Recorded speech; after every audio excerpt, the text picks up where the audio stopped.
अस्सलाम students, welcome. Hope so last lecture आपको समझ आ गया होगा इलेक्ट्रोमैग्नेटिक वेव्स के बारे में।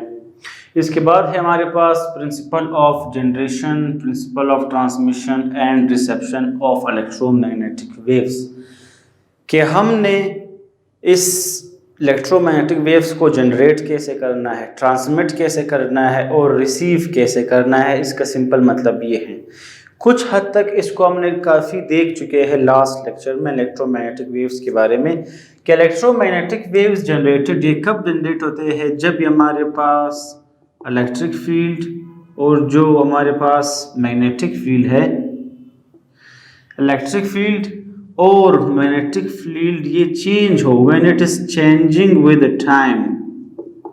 जब ये टाइम के साथ चेंज होते हैं उसको तब ये जनरेट होते हैं। ये हम लास्ट लेक्चर में भी कर चुके थे कि एक रॉड है, उसको हम एसी सोर्स के साथ लगाएंगे तो उस पर किस तरह चार्जेस अपेयर होंगे, उसमें फील्ड कैसे बनता है, इलेक्ट्रिक फील्ड के चेंज होने से मैग्नेटिक फील्ड कैसे बनता है, वो हम कर चुके हैं। वही बेसिकली पार्ट है जनरेशन के लिए। एक और इसको दोबारा उसी चीज़ को दोबारा यहाँ पर नए तरीके से देखते हैं कि electric field due to charge particle at rest. कि अगर कोई इलेक्ट्रिक फील्ड हो मीन्स इसमें कोई चार्ज पार्टिकल हो, या वो रेस्ट में हो या वो मूव कर रहा हो, यूनिफॉर्म मोशन हो, उसमें यूनिफॉर्म वेलोसिटी से मूव कर रहा हो, इस केस में ये रेडिएट नहीं करेगा। It does not radiate. ये कब रेडिएट करेगा, वो कंडीशन क्या है, इट ओनली रेडिएट्स। ये सिर्फ तब ही रेडिएट करेगा क्योंकि जब ये रेस्ट में हो या यूनिफॉर्म मोशन में हो तो ये इससे चेंजिंग ऑफ मैग्नेटिक फ्लक्स नहीं होता है, जिससे मैग्नेटिक फील्ड नहीं बनेगा। तो ये कब होगा, it only radiates when either electric field और magnetic field changes with time। कि जब भी इलेक्ट्रिक फील्ड और मैग्नेटिक फील्ड चेंज हो वक्त के साथ मींस फील्ड चेंज होना। इलेक्ट्रिक फील्ड चेंज हुआ, मैग्नेटिक फील्ड बना, मैग्नेटिक फील्ड चेंज हुआ, इलेक्ट्रिक फील्ड बना। जब ये वक्त के साथ चेंज होते जाते हैं तब भी ये रेडिएट करता है, तब भी ये जनरेट करता है। अब हम देखते हैं हमारे पास यहाँ पर एक, ये हम इसको किस तरह जनरेट करते हैं या इसको हम किस तरह जनरेट के साथ इसको ट्रांसमिट किस तरह करते हैं, यहाँ पर हमने वो पार्ट देखना है। यहाँ पर हम यूज़ करते हैं एंटीना। अब एंटीना क्या है, उससे हम ट्रांसमिट भी कर सकते हैं। जनरेट करने के बाद ट्रांसमिट करना है तो एंटीना ट्रांसमिट करेगा। ट्रांसमिशन के बाद रिसीव करना एंटीना का काम है। तो इसी तरह यहाँ पर हम यूज़ करते हैं एंटीना, उसको डाइपोल एंटीना कहते हैं। अब इसको हम मुख्तलिफ वक्त टाइम के साथ देखते हैं कि फ़र्ज़ करो आपके पास ये कोई भी एक एंटीना है, इसको हमने सोर्स के साथ कनेक्ट किया है एसी। जैसे हम इसको एसी सोर्स देते हैं हमें पता है कि इस पे चार्जेस अपेयर हो जाते हैं, एक एंड पे पॉजिटिव और एक एंड पे नेगेटिव। जब पॉजिटिव और नेगेटिव चार्ज अपेयर हो जाते हैं हमें पता है कि जब भी पॉजिटिव से नेगेटिव हो तो ये हमारे पास क्या बनता है, एक इलेक्ट्रिक फील्ड बन जाता है। ये फील्ड जब बन जाता है इसको हम यहाँ पर इस फॉर्म में देख सकते हैं कि प्लस से माइनस, ये है प्लस से माइनस। वक्त के साथ इसका मैग्नीट्यूड थोड़ा सा कम हो जाता है तो ये हमारे पास क्या बन जाता है, इलेक्ट्रिक फील्ड बन जाता है। At t is equal to 0, जब टाइम 0 हो मीन स्टार्ट जैसे हमने लिया। इसके बाद क्या होता है, t/4 क्वार्टर पर जब t/4 या 1/4 हो टाइम, तब यही हमारे पास जो सोर्स जो एंटीना है ये पॉइंट ये न्यूट्रल हो जाता है। प्लस से माइनस की तरफ ये चार्जेस मूव करते हैं या इलेक्ट्रिक फील्ड बना। अब ये एक, क्योंकि जो एसी सोर्स है हमें पता है कि इसमें ये साइकिल होता है, कंप्लीट साइकिल। ऑफ ये है, ऑफ ये है, फिर ऑफ में 1/4 ये है, 1/4 ये है। तो 0 से हमने स्टार्ट लिया, यहाँ तक ये आ गया।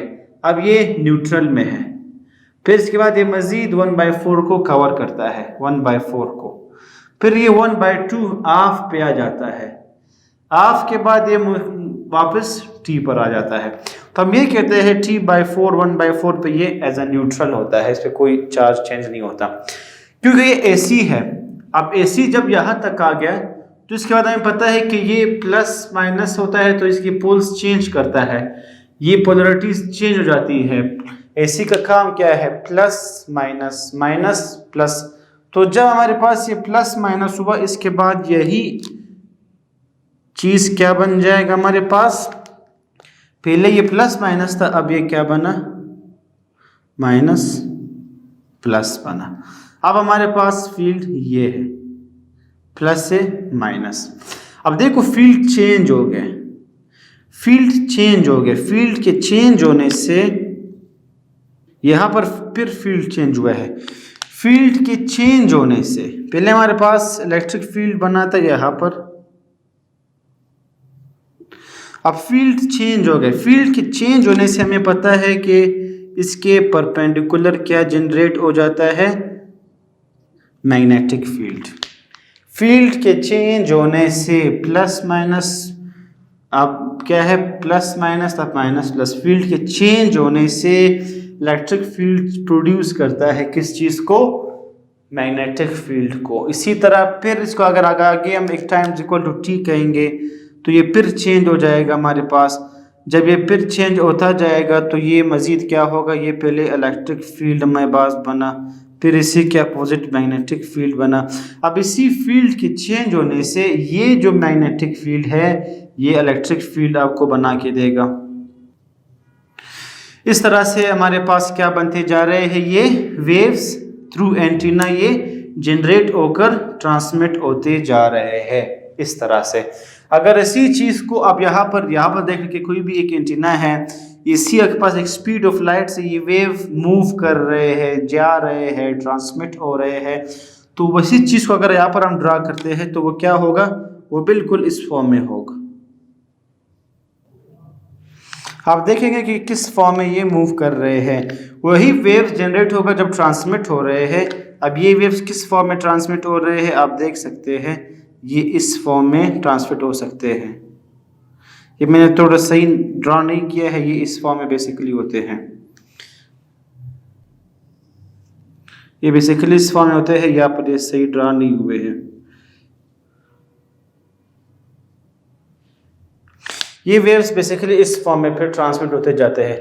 आप जितना आगे जाएंगे ये वेव उतने ही ट्रांसमिट होते जाएंगे। तो हमारे पास सिंपल क्या है कि इस फील्ड को चेंज करने से मैग्नेटिक फील्ड कैसे बनता है, मैग्नेटिक फील्ड को चेंज करने से इलेक्ट्रिक फील्ड कैसे बनता है, इससे फिर इलेक्ट्रोमैग्नेटिक वेव्स कैसे जनरेट हो के वो आप देख चुके हैं थ्रू एंटीना, फिर हम इसको किस तरह ट्रांसमिट करते हैं। ये पार्ट हम पहले भी कर चुके थे कि जो हमारे पास ये वेव है वो इस डायरेक्शन में मूव कर रहा है, किस स्पीड से? स्पीड ऑफ लाइट से ट्रेवल कर रहा है।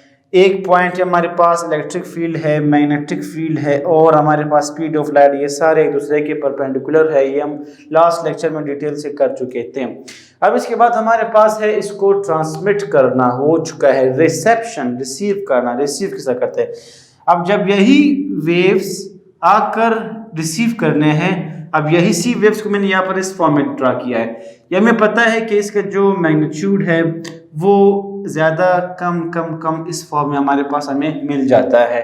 जैसे कि यहाँ पर है, इसी चीज़ को मैंने यहाँ पर इस फॉर्म में ड्रा किया है।